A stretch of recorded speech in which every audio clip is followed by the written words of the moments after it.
Hola a todos, ¿cómo están? Espero que se encuentren muy bien. Mi nombre es Mariano Pulgar y esto es A Contracorriente. En el día de hoy vamos a abordar un tema que a mí me interesa muchísimo y es cómo ayudar a los pobres. Vamos a ver una presentación en donde yo voy a plantearles un modelo cuyo título es Del Estado a la Comunidad, es decir, cómo pasamos de un modelo de asistencia estatista a un modelo de asistencia comunitario en donde el rol de la familia, el rol de la comunidad, el rol de los vecinos, el rol de los amigos y el rol de las personas que queremos y nos conocen pasa a ser el protagonista en lugar de depender de los favores del político de turno. Si les interesa este tema, los invito a quedarse conmigo. Y empezamos.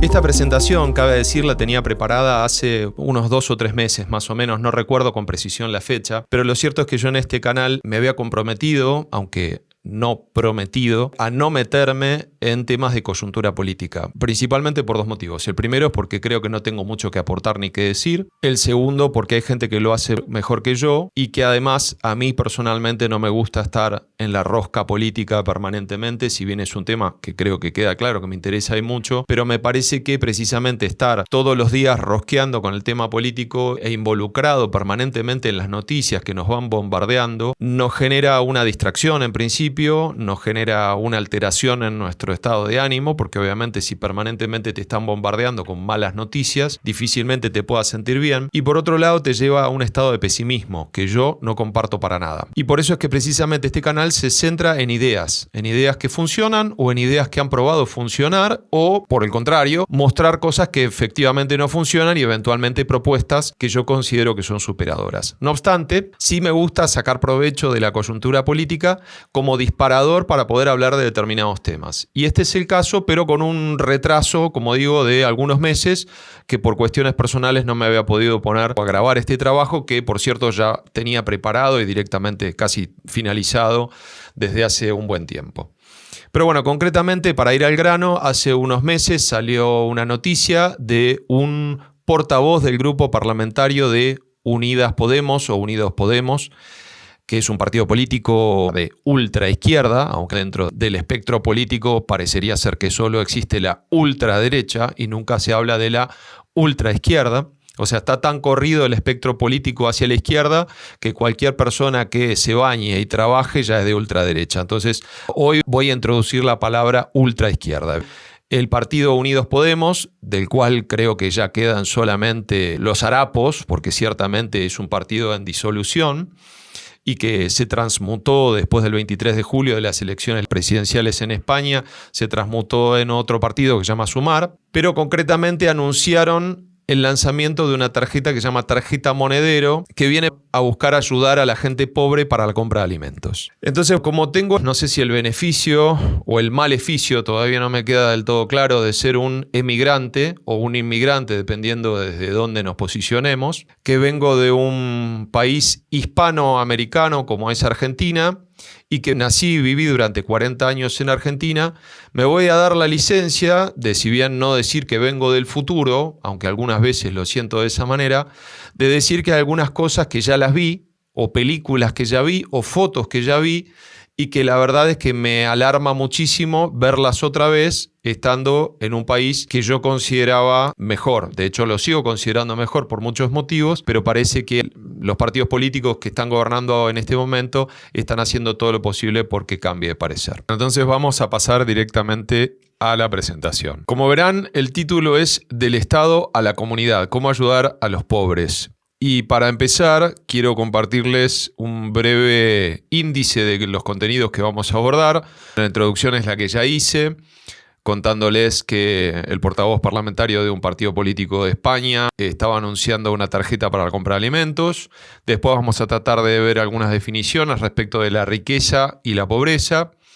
Los problemas que son inherentes a la asistencia estatal, es decir, cuáles son las falencias que tiene el sistema de asistencia que temo que está siendo mainstream en todo el mundo occidental, es decir, la gran mayoría del mundo occidental adoptó este modelo de estado de bienestar, que en realidad yo estoy convencido que es el bienestar del Estado, es decir, favorece a los burócratas, favorece a los políticos y no cumple con su cometido de la manera más óptima posible. Si bien se puede decir que en algún punto ayuda, y eso no lo puedo negar, y que eventualmente debe brindar algún tipo de asistencia en los países que lo hacen funcionar bien, que hay honrosas excepciones lo que yo digo, pero en general no se hace de la mejor manera posible y creo que se podría hacer de otra manera, que se podría hacer mejor. Entonces vamos a ver cómo se soluciona el tema de la pobreza o cuáles son los aspectos que permiten a la gente salir de la condición de la pobreza en vez de pensar en un modelo asistencialista, en pensar en la solución, hacer que la pobreza se erradique, desaparezca, para que precisamente no tengamos que seguir ayudando a gente pobre. Vamos a ver obviamente acciones de corto, mediano y largo plazo. Ahora sí, les paso a mostrar el video de este portavoz del grupo parlamentario de Unidos o Unidas o Unides Podemos. En el Consejo de Ministros impulsamos un cambio de modelo por el que se va a facilitar a las familias vulnerables unas tarjetas monedero o vales canjeables por productos de alimentación y otros productos de primera necesidad, como los productos de higiene, en lo que será un modelo menos estigmatizante para las familias que podrán comprar estos productos directamente en el supermercado, que va a aumentar las cuantías que estas familias recibirán directamente, unas cuantías que irán entre los 130 y los 220 euros al mes, dependiendo del número de miembros de la unidad familiar, y que permitirá a estas familias acceder directamente a productos frescos, como la fruta y la verdura, que por la naturaleza del anterior sistema de reparto de bolsas no era una opción posible. Este programa de asistencia material básica se va a desarrollar en el contexto del arranque del Fondo Social Europeo Plus y lo vamos a ejecutar mediante una subvención a la Cruz Roja Española para poner en marcha este modelo y pilotarlo entre el mes de abril, cuando acaba el fondo anterior, y el 1 de enero de 2025, cuando serán las comunidades autónomas quienes asuman la gestión completa del nuevo modelo. Bueno, como había comentado anteriormente, literalmente esta película ya la vi. Y si bien hay casos bien recientes en Argentina, por ejemplo, una tarjeta que se llama tarjeta alimentar, esta tarjeta se llama tarjeta monedero, que vendría a ser exactamente el mismo espíritu, me voy a remontar muchísimo más atrás. Hace alrededor de 40 años con el gobierno de Raúl Alfonsín. Está convidando a muchos argentinos a dejar atrás, juntos, la marginación, los planes de autoconstrucción de viviendas, las compras comunitarias para el ahorro imprescindible.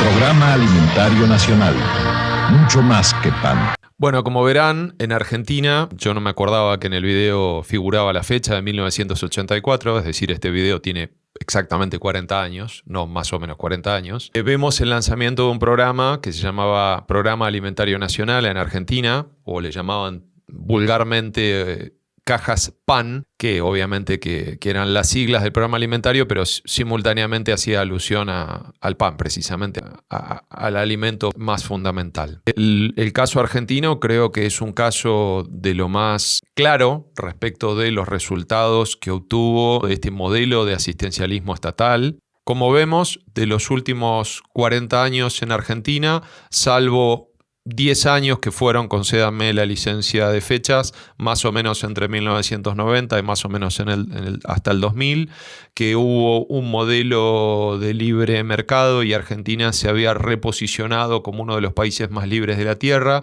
y por lo tanto el peso del Estado había bajado radicalmente. En los otros 30 años hubo un modelo ultraestatista que pudimos elegir entre sabores de pésimos modales, de solamente de malos modales, de buenos modales con perfume francés y que hablaban 2 idiomas, hasta el estatismo más rancio, corrupto y miserable que por suerte ya terminó la dinastía Kirchner y después del gobierno de Alberto Fernández. En principio, lo que habría que explicar no es la pobreza, sino es la riqueza, porque la pobreza es la condición natural del ser humano, es decir, una persona para ser pobre no necesita nada, literalmente, es decir, no se tiene que forzar de ninguna manera, ni tiene que tener ninguna habilidad, ninguna aptitud, ni hacer absolutamente nada para ser pobre. Cualquiera de nosotros, incluso no siéndolo, podemos serlo muy rápidamente. Alcanza con no trabajar, con no ahorrar, con no levantarnos de la cama y quedarnos así durante un par de meses y enseguida vamos a ser pobres. La riqueza es algo relativo, no existe riqueza absoluta, si bien uno puede establecer magnitudes de riqueza y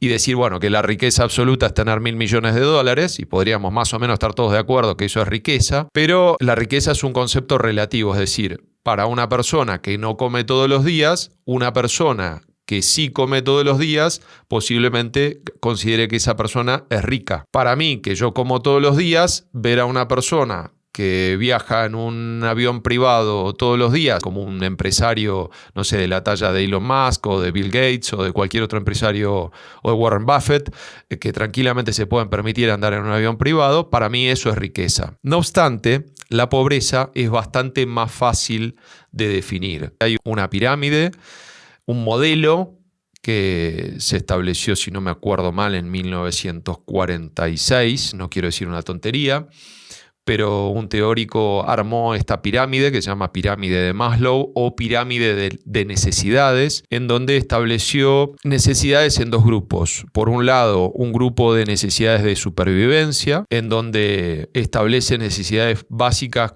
fisiológicas como las que están escritas, ¿no? Respirar, hidratarse, alimentarse, descansar, tener intimidad, evitar el dolor, mantenernos a una temperatura de confort y demás. Unas necesidades de seguridad que refieren a integridad física, es decir, que nadie nos pueda lastimar, tener recursos económicos suficientes como para poder costear una vivienda, los servicios, por ejemplo, pagar el gas, pagar la luz, vestirnos, tener dinero como para transportarnos hasta nuestro lugar de trabajo, en fin, ya recursos económicos en definitiva, que nos permitan proveernos de distintos bienes. Entonces, una vez superado el límite de la supervivencia, podríamos decir que hemos dejado de ser pobres. No obstante, después podemos tener algún tipo de carencia en términos afectivos o en términos emocionales, diría yo, porque ahí vemos que hay toda una serie de necesidades relacionadas al grupo de crecimiento, ¿no? Que tienen que ver con la vinculación con distintas personas, a ser reconocidos, es decir, alimentar de alguna manera nuestro ego. Y después, la autorrealización, es decir, poder ser aquello que nos gustaría ser. Es decir, no sé, yo por ejemplo soy cantante, aficionado, lo fui profesional en algún tiempo porque me gané un poco la vida con eso y me encantaría poder cantar más, por ejemplo. Pero no cantar más no me hace una persona pobre, simplemente hace que no pueda cumplir con algo que yo considero que soy medianamente bueno y que disfruto haciendo, nada más. Pero no es en sí una cosa elemental y fundamental que si no lo tengo no puedo vivir. O sea, puedo vivir, posiblemente sea un poco menos feliz, pero puedo vivir perfectamente sin eso. Entonces, la pobreza es bastante fácil de medir. Y cualquier persona que no se pueda proveer de los bienes básicos como para vestirse, alimentarse, tener un techo donde guarecerse, tener una temperatura agradable, poder hidratarse, poder tener un buen descanso y demás, esas personas se pueden considerar pobres. Después ya tenemos el límite de subsistencia, el límite de supervivencia, que se considera el límite de indigencia, que está establecido como un estándar, aunque a mí los estándares no me gustan tanto, en vivir con menos de $30 al mes, es decir, vivir con menos de $1 por día. Eso ya se consideraría indigencia. Y hay muchísimos países que hoy, concédanme nuevamente la licencia, hay alrededor de 200 países y lamentablemente en el año 2024 todavía hay muchos países en donde la gente no se puede proveer de los bienes básicos y no solamente eso, sino que además vive con menos de $30 al mes. Entonces, lo que cabe preguntarnos, ahora volviendo al mundo occidental, en donde la asistencia estatal o este estado de bienestar se ha convertido en una norma, queda preguntarnos si es la mejor manera, desde ya que yo considero que no, porque si no hubiera armado esta presentación, y no es que considere que sea subóptimo porque tengo algo en contra del Estado, que de hecho lo tengo, o sea, yo considero que el Estado es el enemigo y deseo que desaparezca. No obstante, dicho esto, viniendo de un país como Argentina, en donde el Estado ha sido un Estado fallido y da igual si me quieren correr por izquierda o por derecha, porque realmente en los últimos 80 años hubo de izquierdas y derechas en Argentina, hubo de todo, y está claro el fracaso argentino. O sea que el caso argentino es un fracaso rotundo, estrepitoso y escandaloso en todos los órdenes. No obstante, hay estados que no son necesariamente estados fallidos. Podemos hablar de España, por ejemplo, aunque considero que está fallando, pero no es necesariamente un Estado fallido. Podemos hablar de, si quieren, los países escandinavos, podemos hablar de Alemania, podemos hablar de Suiza, en donde las cosas funcionan medianamente bien y el Estado, en vez de ser ocupado por ocupas, es ocupado con C por funcionarios públicos honestos, por funcionarios públicos austeros que cuidan el dinero público o cuidan el dinero de los pagadores de impuestos y no lo despilfarran descaradamente como lo hacen algunos políticos acá en España o como lo hicieron buena parte o la gran mayoría de los políticos en Argentina en los últimos 80 años. Entonces, el primer problema de la asistencia estatal son los grados de separación, es la lejanía que tiene la persona que necesita respecto del responsable de brindarle asistencia a esa persona. En un modelo de asistencia estatal, va una persona a un centro de asistencia, valga la redundancia, por ejemplo la Cruz Roja, como había mencionado este señor del video, o va a una oficina de la Seguridad Social y pide ayuda en un mostrador. Ahora, aquel que libera los fondos y que juzga cada caso para asistir a esa persona, posiblemente sea una persona que ni siquiera la vio a la persona, repito, valga la redundancia, que fue a pedir ayuda. O sea un funcionario que esté 2, 3, 4 o 5 niveles por encima de aquella persona que decía que necesitaba ayuda, que no es lo mismo que estar necesitada. Eso por un lado.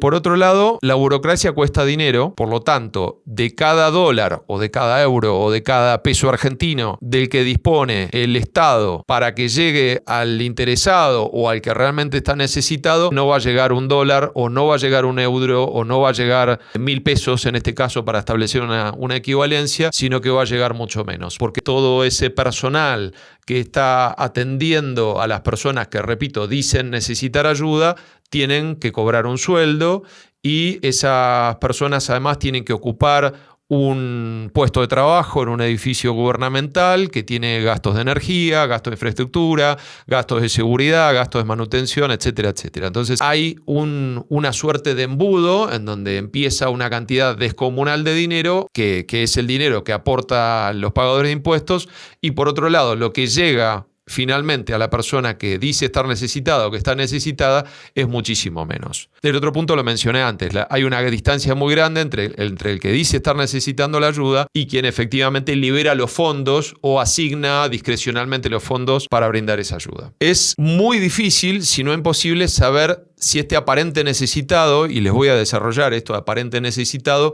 no podría haber concurrido a otro tipo de ayuda antes de haber recurrido al Estado. Cuando yo hablo de aparente necesitado, lo que estoy poniendo de manifiesto es que hay mucha gente que dice estar necesitada, pero que no necesita realmente la asistencia. Y lo que está haciendo es sacar provecho de un beneficio que sabe que puede obtener a pesar de que no lo necesite. ¿Por qué? Porque los sistemas estatales de filtrado, de definir quién necesita y quién no necesita, son criterios lo suficientemente laxos para ser vulnerables. Me pongo de ejemplo para no hablar de otras personas. Podría tranquilamente pedir un ingreso mínimo vital porque tengo hijos y sin embargo no lo pido. Pero si lo fuera a pedir, me lo tendrían que dar. Y realmente la persona que está ahí, que puede ser un funcionario público muy bien intencionado, muy competente, con muchas ganas de ayudar o lo que fuere, no sabe quién soy yo y si realmente necesito de ese dinero para poder vivir. La verdad es que con el aumento del costo de vida que hubo en estos últimos, yo diría, 3 años en España, no nos vendría mal cobrarlo, pero por una cuestión de principios decidimos no hacerlo. Por suerte tenemos trabajo, nos podemos esforzar más, podemos tener un segundo trabajo, un tercer trabajo, lo preferimos antes de salir a pedir una ayuda que tal vez podría estar aprovechando otra persona u otras familias que efectivamente no tienen esas alternativas. Pero nuevamente, para hablar del caso, si yo lo pido, me lo tendrían que dar. Pero yo realmente siento que no lo necesito. Entonces acá el punto es que un funcionario público, repito, que puede tener las mejores intenciones del mundo, no tiene toda la información. Lo único que sabe es su nombre, su dirección, no conoce a esa persona, no sabe si esa persona realmente podría estar resolviendo su problema de otra manera. Y sin embargo, tiene que darle la asistencia. Entonces ahí se produce otro desequilibrio, que es el Estado estaría ayudando a personas que dicen estar necesitadas, a estos aparentes necesitados, sin que sea así. Y por otro lado, el tema de el gasto de la peor forma, es decir, hay 4 maneras de gastar dinero que se dividen en 2 grupos. Puedo gastar el dinero propio en mí o en terceros, o puedo gastar el dinero ajeno en mí o en terceros. Cada una de estas combinaciones generan distintas asignaciones del gasto, es decir, generan ineficiencias en el gasto o eficiencias en el gasto. Lo explico. Si yo voy a gastar mi propio dinero en terceros, es decir, por ejemplo, voy a hacer un regalo de cumpleaños, voy a tratar de quedar de la mejor manera posible gastando la menor cantidad de dinero posible. Puede ser la persona a la que le voy a regalar mi mejor amigo. No obstante, no quiero gastarme todo mi presupuesto en un regalo porque yo tengo mi propia vida, mis propias necesidades, mis propios intereses y por lo tanto voy a cuidar mi dinero de la mejor manera que puedo para darle otros usos. La otra posibilidad es gastar mi propio dinero en mí mismo. Ahí posiblemente lo asigne de otra manera, sea un poquito más generoso porque en definitiva yo me voy a hacer del 100% del beneficio de gastar ese dinero que me costó esfuerzo ganar, lo voy a gastar en mí mismo. Y por otro lado está la posibilidad de gastar dinero ajeno. Vamos a suponer los gastos de un vendedor cuando hace un viaje de una empresa. O sea, es un empleado de una empresa que está en la función de ventas y tiene la función de recorrer todo el país y por lo tanto tiene asignados una serie de gastos de representación. Esa persona se tiene que mover, tiene que cargar combustible, tiene que comer, tiene que descansar en un hotel, etcétera, etcétera. En ese caso, posiblemente a pesar de que la persona pueda ser muy responsable con el dinero ajeno, porque después lo tiene que rendir a ese gasto, lo va a tener que justificar. Así todo, se va a poder permitir gastar un poquito más de lo que gastaría si fuera su propio dinero. ¿Por qué? Porque dice, no voy a dormir en mi cama, no voy a estar con mi familia, voy a estar una semana viajando con las inclemencias del tiempo y la incomodidad que eso puede representar, me tengo que levantar muy temprano, me acuesto muy tarde, trabajo después de hora porque en realidad no tengo nada mejor que hacer. Llego al hotel y me aburro, entonces ¿qué hago? Me pongo a trabajar para adelantar trabajo y en definitiva estoy trabajando más. Entonces me puedo permitir hoy, por ejemplo, pedirme una copa de vino, cuando normalmente si yo fuera y gastara mi propio dinero, tal vez me pediría una botella de agua, que es un poco más barata. Y la última manera de gastar dinero es gastar el dinero ajeno en terceros. En vez de gastarlo en mí, lo gasto en terceros. Y sirve para el caso de la asistencia estatal. Yo como funcionario público gasto dinero de aquellos que pagaron impuestos en personas que no conozco. Nuevamente, asumiendo el mejor de los mundos, que soy un funcionario público escrupuloso, honesto, que tengo buena voluntad por hacer bien mi labor, que tengo ganas de servir al prójimo porque soy encima una buena persona y quiero ayudar, pero así todo, por más buena voluntad que pueda poner, difícilmente pueda asignar eficientemente o de la manera más eficiente esos recursos económicos. Ni hablar que cuando hay desequilibrios como corrupción, clientelismo político y vicios propios de la burocracia estatal, y ni hablar de la burocracia política, de la cual quiero hacer una diferencia muy grande. Yo creo que efectivamente en España, por un lado está la burocracia estatal, que son funcionarios públicos, que hasta donde yo tengo entendido, la gran mayoría son funcionarios de carrera que han rendido una serie de exámenes, acá se llaman oposiciones, que han concursado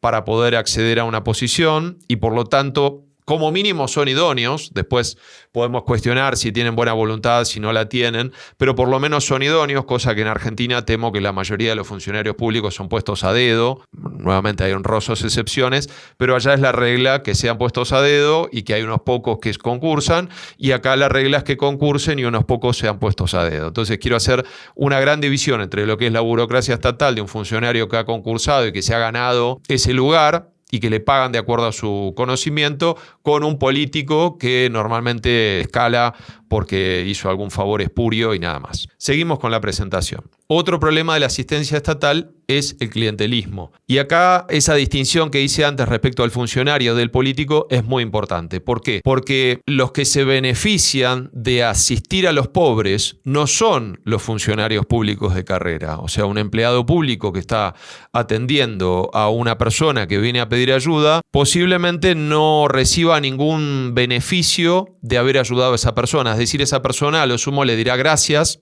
si es que está lo suficientemente cuerda como para tomarse un momento para agradecer que alguien le haya asistido, no diría con afecto, pero sí por lo menos con cierta consideración, del político que va a recibir un beneficio porque el que fue a pedir ayuda va a asociar a una gestión política con una ayuda. Y entonces es muy importante esta división. O sea, por un lado está el funcionario público en un mostrador atendiendo a una persona, vamos a suponer una persona pobre que viene a pedir ayuda para comer, que incluso debe tener que tolerar el mal humor de esta persona o debe tener que tolerar que esta persona se le ponga a llorar o que le cuente todos sus dramas y sus tragedias, versus el político que se lleva el rédito por haber sido el que en teoría brindó la ayuda, cuando en realidad el origen de los fondos es del pagador de impuestos. Es decir, el que puso el dinero para que esa persona reciba ayuda muy posiblemente sea uno de sus vecinos.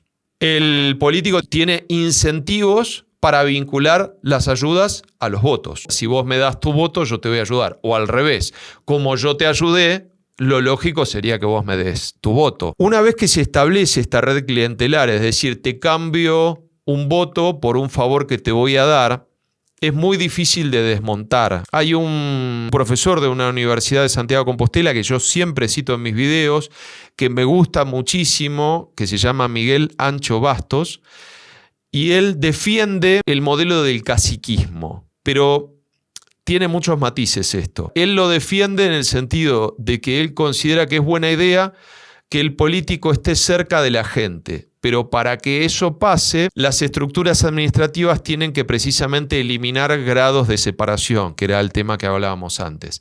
Es decir, el alcalde, por ejemplo, tiene que comprometerse a arreglar una calle. Entonces las personas pueden vincular un acto de gestión o una tarea cumplida de un político a que después esas personas digan, sí, mirá, yo le pedí a tal político que me arreglara la calle porque estaba rota, porque la gestión anterior no la arregló, entonces yo lo voto. Ahora, eso tiene obviamente algunos límites y para que eso pase, repito, tiene que haber muy pocos grados de separación, si no ninguno, entre el político y el vecino, concretamente entre un vecino y un alcalde. Por ejemplo, acá se da, nosotros vivimos en una ciudad que no es necesariamente diminuta, pero hay cierta cercanía con el político, es decir, la alcaldesa de la ciudad donde vivimos, nosotros la conocemos, tiene nombre, apellido, yo creo que si uno va y toca el timbre en el ayuntamiento y pide una audiencia con ella, posiblemente se la otorguen.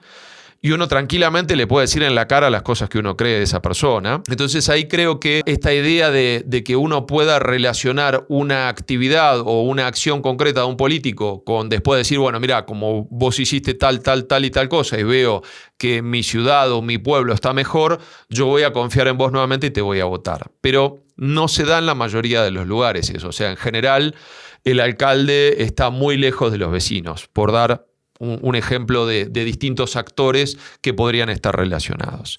Ni hablar que en Argentina este modelo de caciquismo está totalmente exacerbado y directamente ya no te arreglo la calle, simplemente te doy trabajo en la municipalidad si vos me votás, y es totalmente abierto y descarado. Y no es que ese empleado público, repito, ha concursado y ha mostrado su aptitud para servir a los otros ciudadanos. Nada de eso, simplemente entra porque es un esbirro del político de turno. Bueno, esta idea de la compra de voluntades por una limosna hace precisamente que la pobreza se perpetúe, ya que se destruyen los incentivos y las ambiciones de quien recibe la ayuda. Es decir, aquel que recibe la ayuda, este ejemplo, me convierto en empleado público ineficiente e innecesario a cambio de que yo lo siga votando al político de turno, hace que sea una suerte de pobreza perpetua, porque yo acepto esta miseria a cambio de seguirlo votando, y con el paso de los años y después con el paso de las décadas,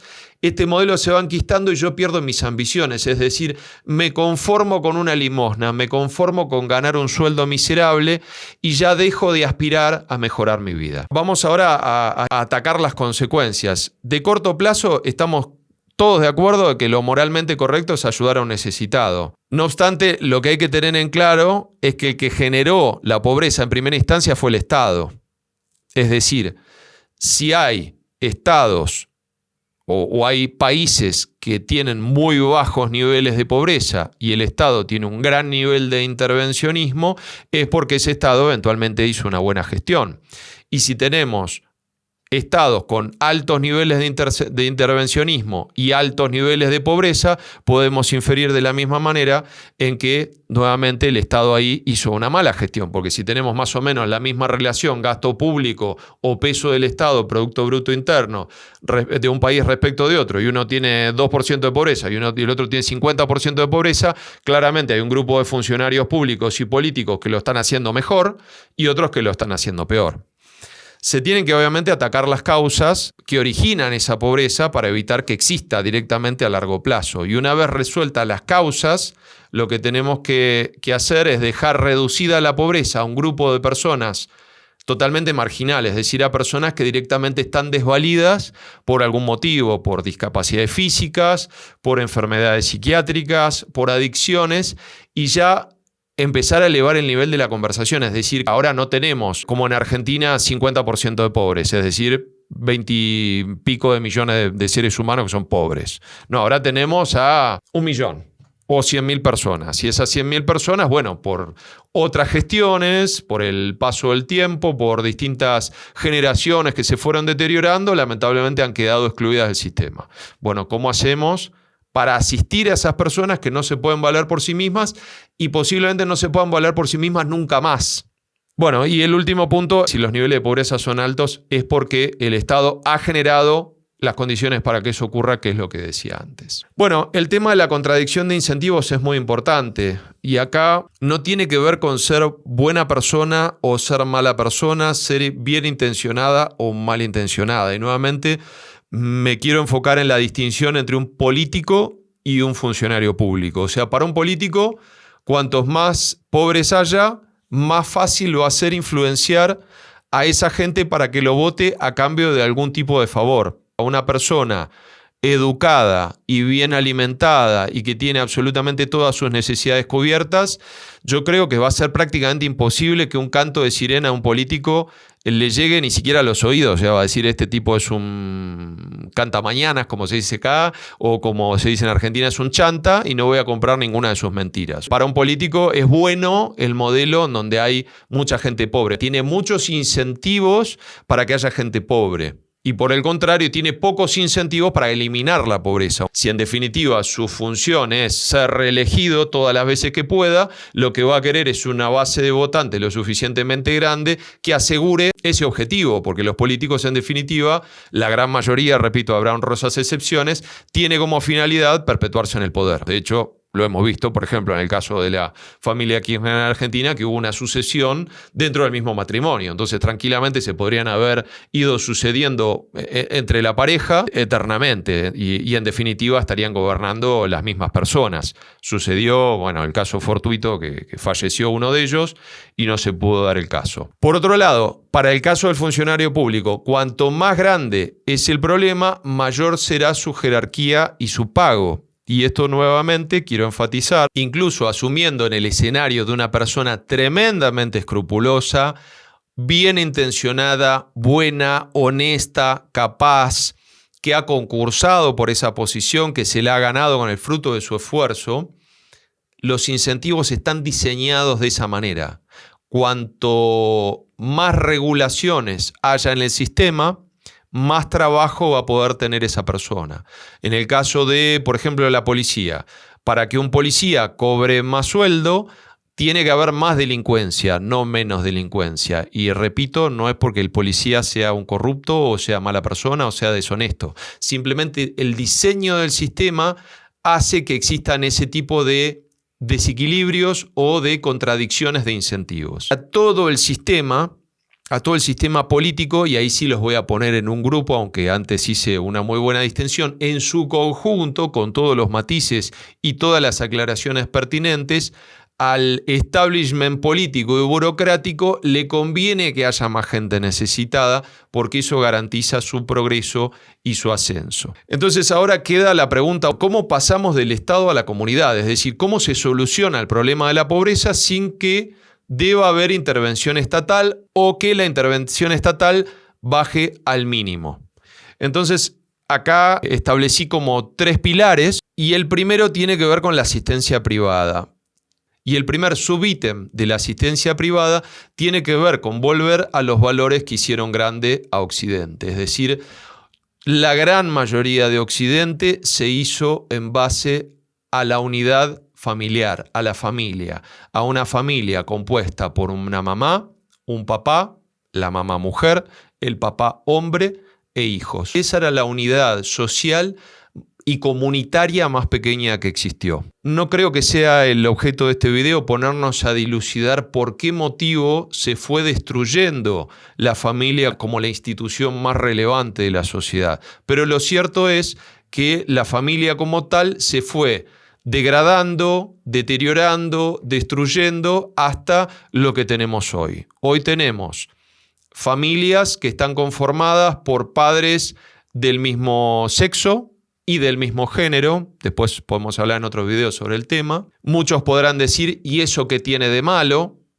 Bueno, en principio, si esa pareja del mismo sexo brinda valores morales a sus hijos y los cuida con amor y les brinda todo lo que necesitan, eso es mucho mejor a que esos hijos no tengan padres. Eso creo que queda absolutamente claro, aunque creo que de todas maneras me van a tildar de fascista o de nazi en este video. No me desvela, no se preocupen. Lo ideal sería que una familia esté constituida de la manera clásica y tradicional por una madre de género y sexo femenino y por un padre de género y sexo masculino y que tenga hijos. ¿Por qué es importante esto? ¿O por qué yo considero desde mi fascismo de ultraderecha que esto es importante? Porque fue lo que construyó la sociedad occidental y la hizo próspera. Ahora lo que estamos haciendo es comiendo y quemando el capital que generaron nuestros abuelos. Nuestros abuelos tenían ese modelo y funcionó bien durante muchísimos años.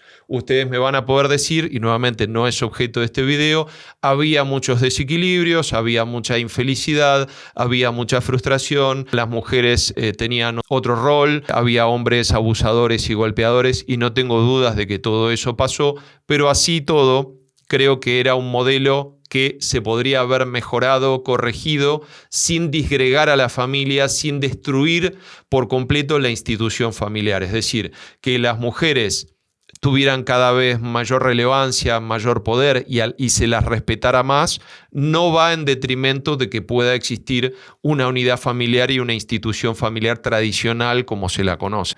Y sobre esa estructura y sobre comunidades, que principalmente eran comunidades religiosas, aunque pueda o no gustarles la idea de la religión ha sido un gran medio de difusión de valores morales, muy barato, por cierto, y privado también, porque la gran mayoría de las instituciones religiosas se han financiado históricamente con el aporte de sus propios fieles, ¿sí? No han dependido del Estado y por lo tanto no están condicionadas por el Estado, ¿sí? En algún momento tengo muchas ganas de hacer algún video con algún representante de alguna entidad religiosa, así que espero poder pactar alguna entrevista con algún integrante de, por ejemplo, de la Iglesia Católica, como para hablar de su forma de organización, que por cierto es muy interesante. Después, por supuesto, agrupaciones de vecinos, clubes, sociedades de fomento, sociedades voluntarias como hubo en Argentina a principios del siglo XX, sociedades de inmigrantes españoles, italianos, alemanes, ingleses que desarrollaron, por ejemplo, la Sociedad Española, el Hospital Italiano, el Hospital Alemán y distintas comunidades que a través del deporte, a través de actividades compartidas, se iban relacionando entre sí, en este caso por etnias o por culturas o por idiomas, y eventualmente esas familias amigas se iban apoyando entre sí. Y esto no me lo contó nadie, lo viví yo en primera persona en Argentina y estoy seguro que acá fue muy parecido y en muchos otros lugares del mundo fue muy parecido. De eso ha quedado bastante poco. Destruimos la institución de la familia, o se ha destruido la institución de la familia. Se ha destruido la comunidad, las agrupaciones de vecinos, los clubes, todo se fue disgregando, corrompiendo y obviamente creo que de hecho es una consecuencia directa de la destrucción de la institución familiar. Muchas personas se han distanciado de las entidades religiosas y ahí creo que hay una responsabilidad compartida, del cual podemos hablar perfectamente en otra oportunidad. Y por lo tanto eso hizo que toda la red de asistencia, toda la red de contención privada que antes un individuo tenía, porque estaba pasando un mal momento, un momento de necesidad, dejó de estar. Simplemente desapareció. Entonces, esas instituciones se fueron rompiendo, se fueron quebrantando, se fueron deteriorando, fueron perdiendo peso y fueron perdiendo recursos y se fueron empobreciendo también. Entonces ya quedó el Estado como el único proveedor de asistencia. Y por otro lado, a sabiendas de que el Estado tiene un rol cada vez más preponderante, las personas ya automatizamos la idea de que lo haga el Estado, que lo resuelva el Estado. Para eso pago impuestos. Con el argumento de que lo hace el Estado, yo creo que muchas personas, no digo todos por supuesto, se han alejado de la idea de que tienen que ayudar al prójimo, de que tienen que hacer caridad directa. Porque saben o creen que hay una entidad superior, en este caso el Estado, que se va a ocupar seguramente de ese tema. Y yo no creo que sea exactamente así. Yo creo que el Estado no hace todo lo que podría hacer por esas personas. Y por otro lado, aunque lo hiciera y lo hiciera bien, eso no nos exime a nosotros de la responsabilidad moral de ayudar a una persona que realmente lo necesita. Obviamente, si no tenemos la voluntad de hacerlo, es respetable. Pero si tenemos la voluntad de hacerlo, lo más honesto, lo más honorable es hacerlo con nuestros propios recursos, no pretender que se expolie al resto de las personas para ayudar en una causa que yo considero que vale la pena. Lo razonable sería que dispusiéramos de nuestro tiempo y de nuestro dinero para hacer caridad directa, es decir, para que cada euro, cada dólar, cada peso que yo doy llega efectivamente a la persona que lo necesita sin pasar por ninguna manos porosas de ningún político y sin pasar por ninguna estructura estatal que va a diezmar esa cantidad de dinero y va a hacerle llegar muchísimo menos a quien realmente lo necesite. Yo creo que tenemos que recuperar la empatía, como está de moda decir ahora, y tenemos que acercarnos más a la gente a través de la caridad directa. Paso al siguiente ítem, que es el empleo. No hay mucho que explicar. En la medida que una persona tenga trabajo, difícilmente tenga que salir a pedir ayuda. De hecho, hasta su mismo empleador le puede suministrar alguna ayuda. Por ejemplo, hay muchos empleadores que proporcionan un uniforme de trabajo. No importa si tu ropa está rota. Vos tenés un uniforme de trabajo que te iguala, que te equipara a los demás. Cuando una persona recibe un uniforme en el trabajo. No importa las zapatillas que tenés, nosotros te damos un calzado de seguridad. Entonces ya empiezan a desaparecer esas diferencias notorias entre las distintas condiciones económicas de cada uno. Hay que facilitar la entrada al mercado laboral y hay que ayudar con la formación. Y por último, el tercer ítem, y súper importante, que esto viene de la mano del capitalismo, es el abaratamiento de los bienes básicos, es decir, hace varias décadas o hace 100 años, posiblemente la alimentación representaba la gran mayoría del presupuesto que tenía una persona para vivir, la alimentación y la casa. Ahora estoy seguro que la mayoría de ustedes el ítem de alimentación no representa demasiado en su presupuesto total. Entonces hay que hacer accesible la alimentación, la vestimenta y la vivienda para que precisamente en esa pirámide de necesidades que vimos antes podamos resolver los dos ítems de la base mucho más rápido. A corto plazo, como dije, la solución es la asistencia privada. Tenemos que recuperar esos valores que hicieron grande al mundo occidental y que, por cierto, estamos viendo en el mundo oriental, y esto le va a molestar a muchas personas que están viendo este video, pero yo veo familias canadienses que se van, por ejemplo, a vivir a Rusia. Vemos cosas en China que hablan mucho más de los valores tradicionales de la familia y creo que queda claro que yo detesto el modelo comunista. No obstante, hay determinados valores en Oriente que se han mantenido o respetado mucho más. Tenemos que volver a buscar la manera de acercarnos a la comunidad y nuevamente creo que el camino es a través de la unidad familiar y obviamente podemos obtener asistencia o deberíamos poder brindar asistencia privada. Primero nosotros ayudando directamente con caridad directa a una persona que nos pide ayuda. Segundo, haciéndolo a través de la comunidad. Y por último, podemos ser parte de asociaciones no gubernamentales, entidades privadas y, por supuesto, de carácter voluntario. Es decir, en vez de que el Estado nos meta una pistola en la cabeza y nos fuerce a aportar dinero para, a su vez, salir a brindar asistencia, que ese Estado deje de tener tanta importancia y nosotros podamos destinar una cantidad de nuestros recursos, de nuestro patrimonio, de nuestro capital, de nuestro dinero, a donarlo directamente a entidades con las que nuevamente tenemos más cercanía y podemos ponerles el ojo y estar más cerca y controlarlos mejor. A mediano y largo plazo, con el tema del empleo, la propuesta libertaria o liberal es la desregulación, ¿sí? Otros podrán decir, no, pero eso va a hacer que un cerdo capitalista explotador se aproveche de los pobres. Hay un montón de personas que darían lo que sea por tener la dignidad de tener un trabajo. Y el salario mínimo, ahí puse eliminar el SMI, que es la sigla que se usa acá para salario mínimo interprofesional, es enemigo de los jóvenes, es enemigo de las personas que no tienen capacitación y es enemigo de las mujeres, y en especial de las mujeres que deciden ser madres. No hay peor cosa que el salario mínimo. ¿Por qué? Porque precisamente favorece siempre a las personas más capacitadas, a las que ya tienen empleo, a las que no tienen ningún agujero en su currículum y que no tienen, por ejemplo, periodos de licencia por maternidad. Los impuestos al trabajo, y acá puedo hablar de los dos países con total libertad, porque todos más o menos se rigieron por las mismas normas. Los impuestos al trabajo son altísimos. Sí, en Argentina y en España son más o menos parecidos, son de más del 30%. Sí, podrán haber matices, uno me dirá, no, mirá, es el 45, es el 33%. Más del 30%, es una barbaridad, ¿sí?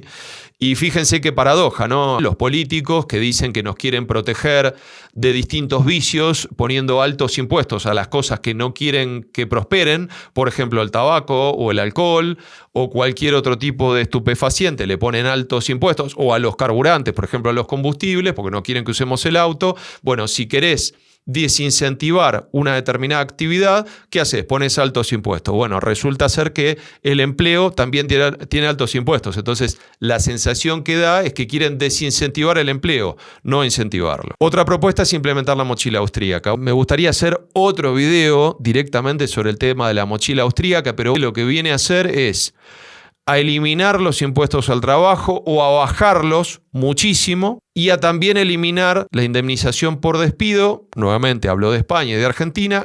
La de España es una de las más altas, si no la más alta de Europa. Y España tiene la tasa de desempleo más alta de Europa.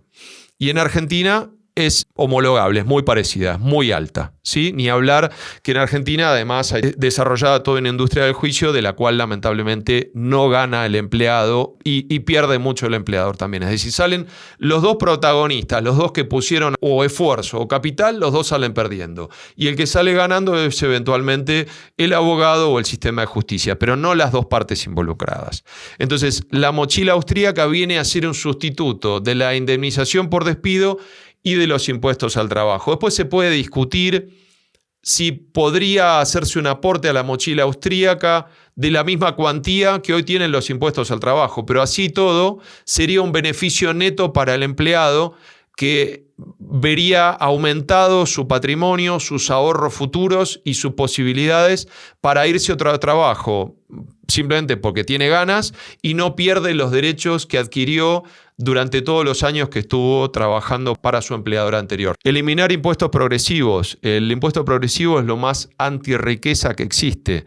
Hoy una persona que cobra el salario mínimo interprofesional tiene un impuesto a la renta de persona física que creo que está en el orden, no me acuerdo de memoria, concédanme del 15%. Y una persona que cobra más de 70.000 euros brutos, creo que paga prácticamente el 50% de impuestos. Es una animalada, porque la persona que cobra 70.000 euros brutos por año no es un millonario, es un trabajador, nada más. Entonces tendrían que eliminarse ese impuesto progresivo y ponerse un impuesto plano. ¿Quieren poner un 20%? Ningún problema, firma donde quieran.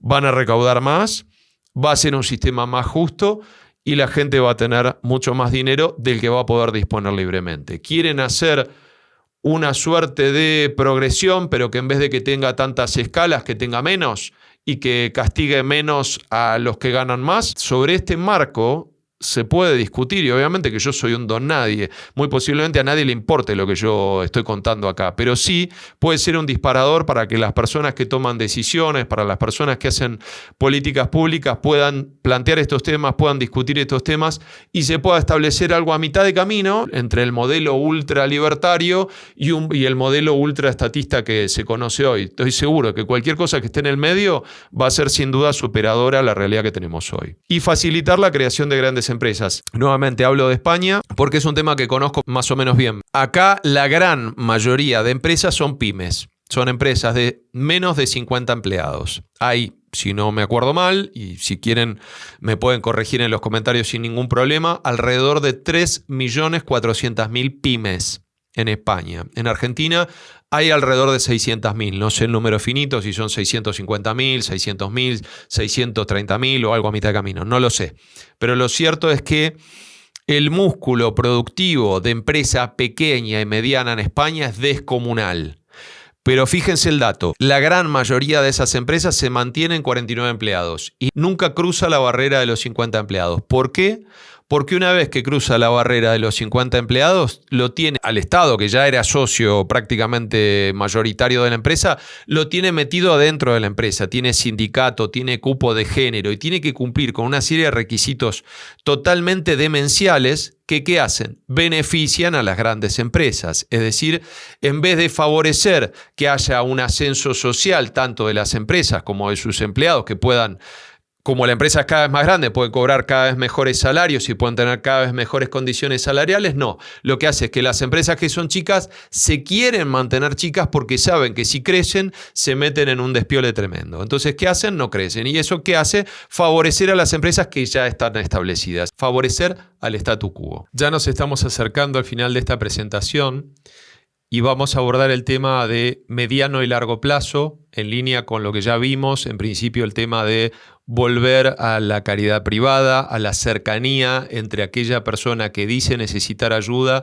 y las personas que lo pueden contener y ayudar y acompañar para que salga de esa situación, el tema de la mejora y la flexibilización de las condiciones laborales para que la gente sin experiencia, los jóvenes, las personas que tienen huecos en su currículum, las personas que tienen menor experiencia, que por cualquier circunstancia de la vida no pudieron tener continuidad laboral o tuvieron algún problema físico o tuvieron una enfermedad o lo que fuere, que sea fácil reinsertarse dentro del sistema laboral. Y por último, y esto me parece absolutamente fundamental, la idea de disminuir el costo de los bienes básicos tanto como para que prácticamente cualquier persona de baja calificación y con bajos ingresos se lo pueda permitir. Y esto no puede ocurrir de otra manera sino a través del libre mercado. El libre mercado es el mejor medio para proveer bienes y servicios asequibles, baratos y de buena calidad para que cualquier persona se los pueda permitir. Obviamente que como ofrece tanta variedad y tanta cantidad, habrá distintos grados de calidades. Algunas personas, las de menores ingresos, se podrán permitir productos de menor calidad, pero eso no significa que no cumplan con su función, significa que tal vez serán un poco menos elegantes, pero de todas maneras van a poder acceder a esos bienes, que eso es lo importante. Por otro lado, el tema de la simplificación regulatoria y de la flexibilización regulatoria, tanto de las clasificaciones del suelo como de la regulación urbanística. En España, y pueden corregirme en los comentarios si estoy dando un dato inadecuado, pero el 60% del suelo es suelo no urbanizable. Y si es edificable bajo una serie de condiciones muy rigurosas, concretamente de realizar algún tipo de proyecto natural o agrícola que justifique la construcción de una vivienda. Esas condiciones no cualquier persona se las puede permitir, no cualquier persona tiene ganas o tiene la voluntad o tiene el tiempo para ponerse a hacer un proyecto agrícola para que le permitan construirse una casa. Por otro lado, los códigos de ordenamiento urbano son tremendamente rigurosos, definen qué podemos construir, cómo podemos construir y en algunos casos regulan hasta el color del cual podemos pintar nuestra casa, lo cual me parece como mínimo una abominación. En un país en donde hay un déficit habitacional, a donde hay un problema con la oferta de vivienda y más de uno me va a salir a decir no, pero hay 3 millones de viviendas vacías en España. Les puedo asegurar que de las 3 millones de viviendas vacías yo revisé unas cuantas, vi unas cuantas, fui a esos pueblitos que decían tener esas casas vacías y son lugares absolutamente inhabitables. Y además, no solo la vivienda en sí es inhabitable, sino que hay falta de infraestructura y falta de cualquier servicio básico como para que una familia se pueda sentar y vivir ahí y proveerse de los servicios de educación, salud, etcétera, como para poder tener una vida razonablemente buena. ¿Estarán vacías? Sí, seguramente, pero no tienen ningún valor, no sirven para nada. Nadie que se precie de ser humano podría vivir en esas condiciones, de ninguna manera. Entonces, para eso hay que flexibilizar el suelo, y no estoy hablando de liberalizar el 100% del suelo, porque obviamente habrá cuestiones ecológicas, cuestiones paisajísticas, cuestiones de valor histórico que deben ser protegidas y preservadas, no ahora, sino para siempre, y me parece estupendo. Pero eso no significa que sea justificable que de ese 60% del suelo que no es urbanizable no se pueda liberar al menos una parte para darle a más gente la posibilidad de que vaya y construya una vivienda. Luego, el tema de la aprobación legal de cada ayuntamiento, de cada jurisdicción para la construcción de una vivienda. Lo que hay que hacer es estandarizar las viviendas, aceptar una serie de planos absolutamente estandarizados, que cada municipio tranquilamente puede mandarlos a elaborar si tiene ganas de ayudar, si el Estado se quiere involucrar en ayudar a la gente. Perfectamente podrían aceptar una serie de 4 modelos, 8 modelos, 12 modelos, 50 modelos de casas que ya están preaprobados por el ayuntamiento. Lo único que hay que hacer es avisar si me voy a construir una casa en tal parcela, en tal posición catastral, y a partir de ahí aviso simplemente a la comunidad que voy a construir, que posiblemente genere algún tipo de molestia a mis vecinos y que posiblemente tenga que disponer de los residuos de manera responsable. Y ya está, se pagará una tasa y se llevará adelante la obra. Y por otro lado, esto es súper importante, la idea de utilizar viviendas industrializadas, de utilizar viviendas prefabricadas. Se pueden hacer casas con containers, se pueden hacer casas con bloques tipo Lego, de que incluso la gente las podría armar por su cuenta, y acá no estoy contándoles tampoco un cuento porque investigué muchísimo distintos métodos constructivos, y si tienen interés me dejan en los comentarios para que les pase información, y hay decenas, literalmente decenas de métodos constructivos tipo Lego en donde una persona sin ningún tipo de calificación puede armarse su propia casa. Pero obviamente va a haber después un organismo regulador que se va a querer meter y va a decir vos podés y vos no podés esto, y vos no podés aquello, y vos no podés lo otro. Entonces esas normas se tienen que flexibilizar. ¿Por qué? Porque ninguna persona que esté bien de la cabeza va a querer vivir en una casa fea, ninguna persona va a querer vivir en una casa indigna, ninguna persona va a querer vivir en una casa que se pueda incendiar, que no tenga un buen aislamiento térmico, que no tenga un buen aislamiento acústico. Ninguna persona quiere vivir mal. O sea, asumir que la gente va a ser una chabola, que va a ser una casa de porquería horrible, espantosa e insegura, es tener pensamiento de dictador, tener pensamiento de entidad superior que cree que puede decirle a los demás cómo debe vivir. Hay que dejar que la gente prospere en libertad. Tal como está el sistema ahora, hay déficit de vivienda. Y como está el mercado, ultra regulado. ¿Y quién lo regula? El Estado.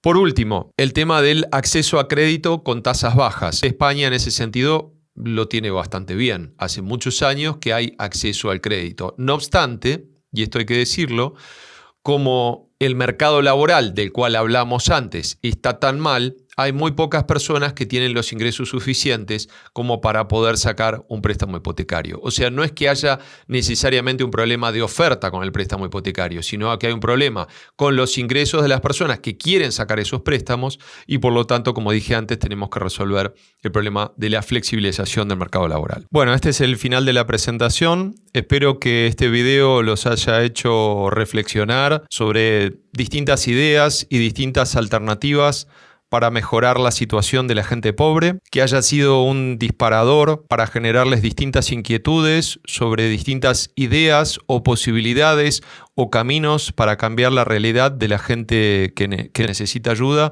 ¿Para qué? Para que pueda salir de esa situación, que esa situación sea meramente temporal, que no una persona pobre deje de ser pobre, es decir, que haya movilidad social, y que por lo tanto esa persona se pueda dignificar a través del trabajo, a través de poderse proveer todo lo que necesita, a través de una vivienda digna. Estoy seguro que dentro de las ideas que yo di, algunas les parecen que pueden ser un disparate, otras les parece que puedan tener más sentido.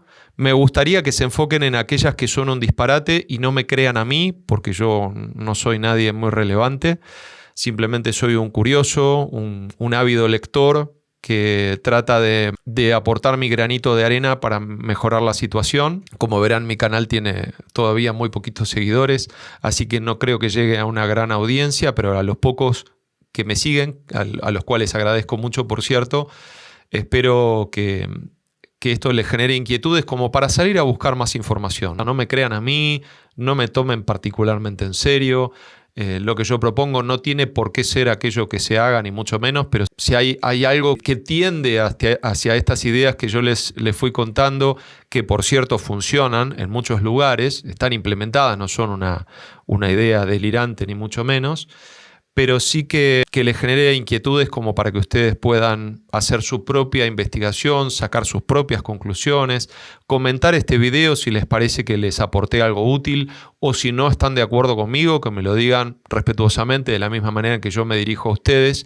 Les pido que por favor se dirijan a mí respetuosamente, en el disenso especialmente, y que me digan, no estoy de acuerdo por tal y tal cosa, que argumenten, no que simplemente digan que no están de acuerdo, porque en definitiva lo que yo pretendo es una construcción de conocimiento que permita un camino de abajo hacia arriba, es decir, que nosotros como ciudadanos podamos influir en los políticos y en las personas que hacen políticas públicas, que toman decisiones para que tomen parte de estas ideas y que las implementen y que las lleven a la realidad, porque en definitiva un video de YouTube en sí no aporta mucho, más que eventualmente, como digo, generarles inquietudes y mover un poquito, sacudir algunas ideas preconcebidas, pero sí que eventualmente, si esto se va difundiendo, se va ampliando como si fuera una mancha de aceite, repito, no las ideas, sino las inquietudes, eventualmente puede llegar a los oídos correctos y las personas que están tomando decisiones puedan llegar a hacer algo